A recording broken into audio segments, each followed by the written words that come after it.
I got so much motherfucking design on right now. Break it down, bring it back, make it clap. I got 3 old thoughts, new guap, wear that thing. Bitches on my line, and you know.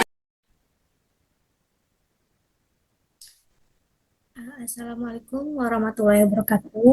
Perkenalkan, saya Rika Yulianti, NIM 2110101043.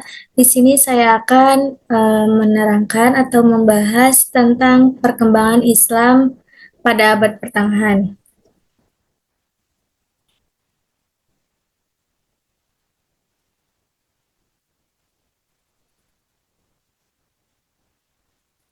Pengertian abad pertengahan yaitu tahapan ajaran umat Islam yang diawali sejak tahun terakhir keturunan Daulah Abbasiyah sampai perbaruan Islam pada tahun 1800. Sejarah perkembangan peradaban Islam dibagi menjadi 3. Yang pertama ada periode klasik pada tahun 650 sampai 1250. Yang kedua ada periode pertengahan atau 1250 sampai 1800.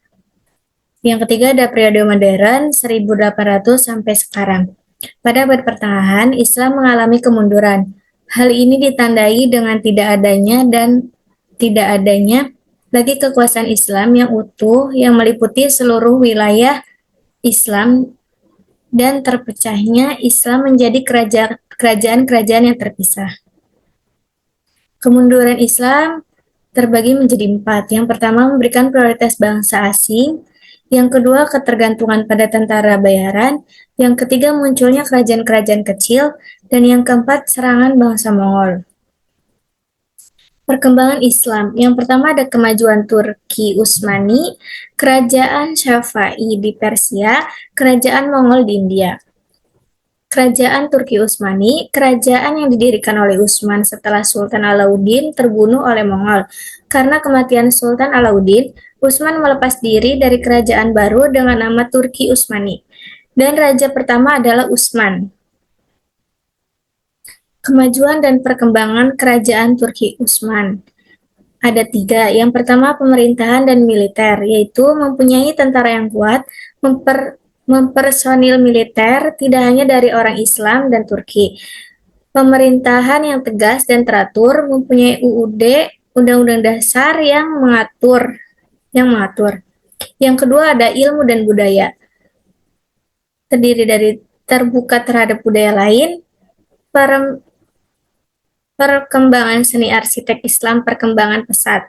Yang ketiga ada agama, memiliki pertinggian agama terkait perkembangan pesat. Yang kedua ada kerajaan Safawi di Persia, berasal dari gerakan tarekat yang bernama Syafawi, diambil dari pendirian yaitu Syafiuddin al-Asyafawi, membentuk sebuah kerajaan setelah masuk ke dalam dunia politik, dan pertamanya adalah Ismail pada tahun 1501 Masehi.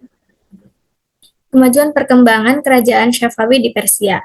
Yang ada 3. Yang pertama ada ekonomi, Hormuz jadi bandar perdagangan, sektor pertanian, perkembangan pesat. Yang kedua ada ilmu, banyaknya ahli agama yang lahir di sini. Yang ketiga ada seni, banyak bangunan yang megah, kerajinan tangan. Kerajaan Mongol di India. Kerajaan yang didirikan Zahiruddin Bubar yang merupakan cucu dari Timur Lang dalam peluasan Bubar masuk ke wilayah India dan menduduki Delhi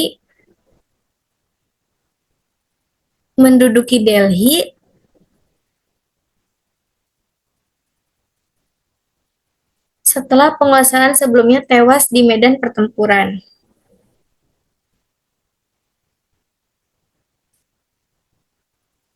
Kerajaan dan perkembangan kerajaan Mongol, yaitu ada 2. Yang pertama ekonomi, pertanian, pertambangan, dan perdagangan perkembangan pesat. Industri tekstil berkembang, melibatkan investor untuk menanam saham. Yang kedua ada seni, banyak bangunan yang megah, salah satunya yaitu Taj Mahal. Manfaat dari contoh perkembangan Islam pada abad pertengahan yaitu pentingnya persatuan dan kesatuan sehingga kekuasaan Islam semakin bertambah luas, menyadari mana keikhlasan karena Allah Subhanahu wa taala, mengetahui besarnya jasa umat Islam dalam menyandarkan ilmu pengetahuan, pentingnya umat Islam memiliki kekuatan. Pentingnya umat Islam menguasai ilmu, mengetahui, dan teknologi. Pentingnya umat Islam membangun budaya dan peradaban sendiri. Sekian penjelasan dari saya tentang abad pertengahan. Mohon maaf apabila ada kata yang salah. Sekian dari saya. Wassalamualaikum warahmatullahi wabarakatuh. Bring it back, make it clap. I got three old thoughts, new block, word